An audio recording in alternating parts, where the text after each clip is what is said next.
Welcome to Gene and Mike do the New York Times crossword. Hi, I'm Jean. And I'm Mike.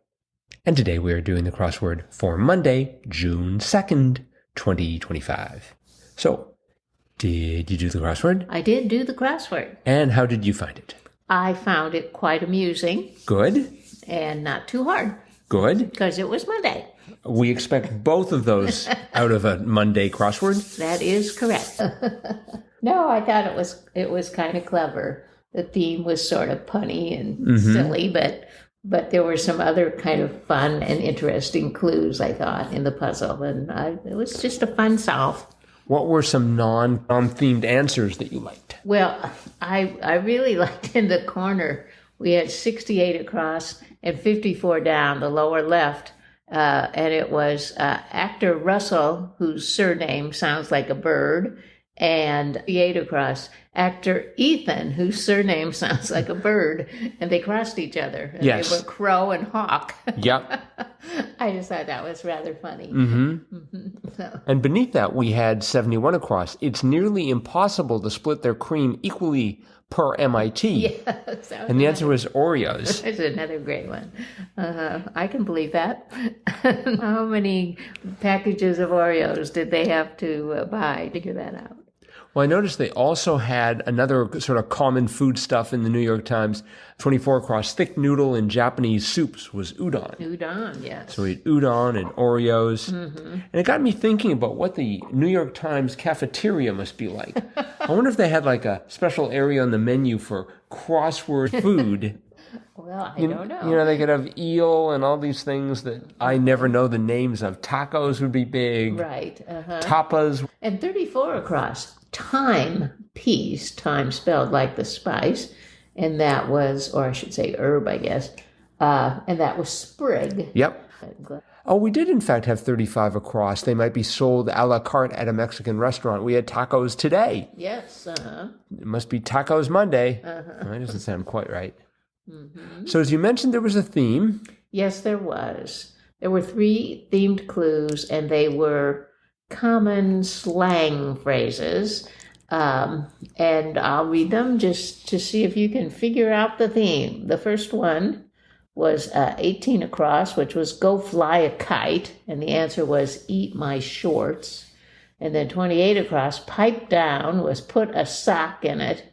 And then 49 across, no skin off my nose, was suit yourself.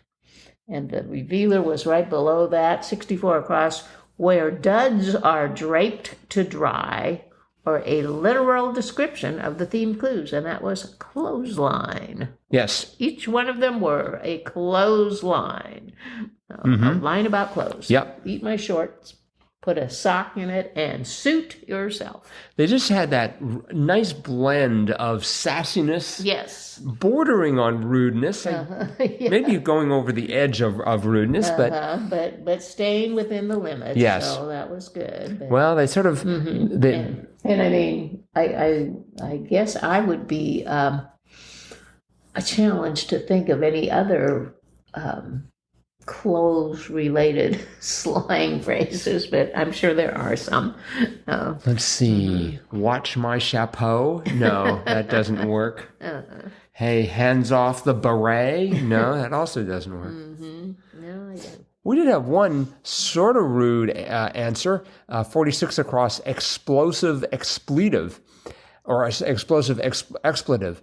And I thought it was going to be blast, as in blast, but it was F-bomb. F-bomb, yeah. And I thought, oh, that's a new one. It is not a new one. Really? It first appeared in 2014. Wow. Actually, I was sort of idly thinking, what if I would turn in just like in 1943, first appearance of F-bomb, but no, they... no, never back then. Nope. Yeah. Or if it did appear, it would have had an entirely different meaning. No doubt. You know, it's just like, we've invented this chemical called F, and we're using it in the war. It is the F-bomb. Bombs A through E, I guess, were lost in testing. Right. We had 72 across. Poker faced was stony. I originally went for stoic. Me too. And now's my opportunity to advertise Poker Face, starring Natasha Lyonne. Great series on Apple TV+. Okay. Yes.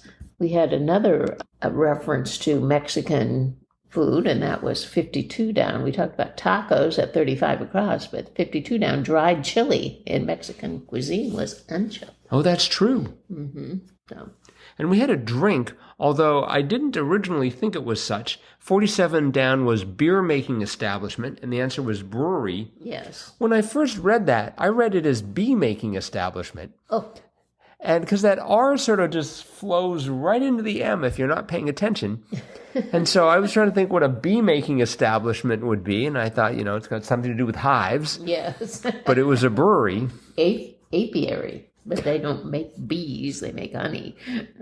Well, bees have got to be part of the process. Yes, oh yes. But they don't physically make the bees. right. So take the following ingredients, add lightning, and then you will get a live bee. 72 across, the poker face, as I'd mentioned, it was stony, but I had gone for stoic. So my brewery had been brewersy or brew work. I decided that was sort of German. It's like, welcome to the brew work. But that meant that 66 down, grandma in Glasgow was nay, N-A-I, instead of nan. So that had to go. Of course.